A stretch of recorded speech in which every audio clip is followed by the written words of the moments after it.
अस्सलाम वालेकुम दोस्तों। अगर आप मायूस हो चुके हैं और ज़िंदगी से डरते हैं तो ये वीडियो ख़ास कर आपके लिए है। पूरी वीडियो देखिएगा, बहुत अच्छा सबक मिलेगा। दोस्तों, गिद्ध और कौवा भी गोश्तखोर होते हैं, लेकिन हम गोश्त पोश्त के बने हुए इंसान उनसे नहीं डरते, क्योंकि ये आपको तब ही अपनी खुराक बना सकते हैं जब आप ज़िंदा ना हों, मर जाएं, तब ही ये आपको अपनी खुराक बना सकते हैं। अगर ज़िंदा हैं तो फिर इनसे क्या डर। जिंदा लोग इसीलिए इनसे नहीं डरते। कुछ लोग कुत्तों से डरते हैं, लेकिन माहिरीन कहते हैं जब कुत्ता आप पर भौंकना शुरू कर दे तो सीने पर हाथ बांधकर खड़े हो जाए, भागना मत शुरू करें।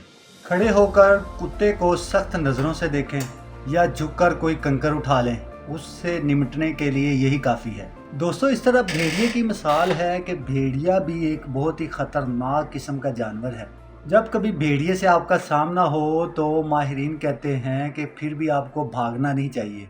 भेड़िया बहुत शातिर है, वो जानता है कि भागता हुआ इंसान अपना दिफा नहीं कर सकता। वो जानता है कि जंग करके वो आपसे जीत नहीं सकता, या तो वो भाग जाएगा तो या फिर वो आपसे लड़ेगा।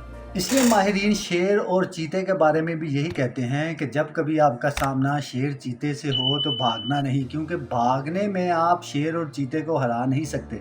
आपने उनके सामने अपना सीना तान कर खड़े हो जाना है। अगर फिर भी शेर आप पर हावी हो तो आपने अपनी गर्दन को बचाना है। अच्छा, तो दोस्तों, जैसे आपके इर्द गिर्द ये गोश्त खोर और मुर्दार खोर जानवर और परिंदे होते हैं, इसी तरह आपके इर्द गिर्द इनके जैसे इंसान भी मौजूद होते हैं। उन इंसानों की फितरत भी इन गिद्धों की तरह, इन भेड़ियों और कुत्तों की तरह होती है।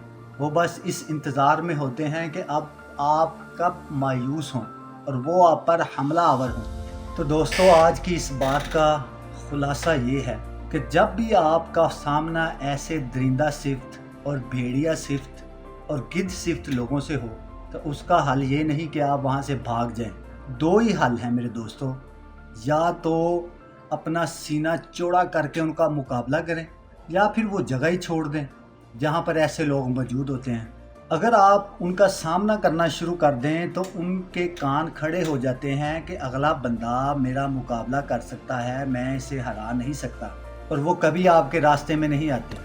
लेकिन अगर आप डर जाते हैं, मायूस हो जाते हैं, तो वो फिर गिद्धों की तरह, कुत्तों की तरह आपको नोचना शुरू कर देते हैं। तो दोस्तों, मायूस ना हो, हिम्मत करो, मुकाबला करो और डट के खड़े हो जाओ। अस्सलाम वालेकुम।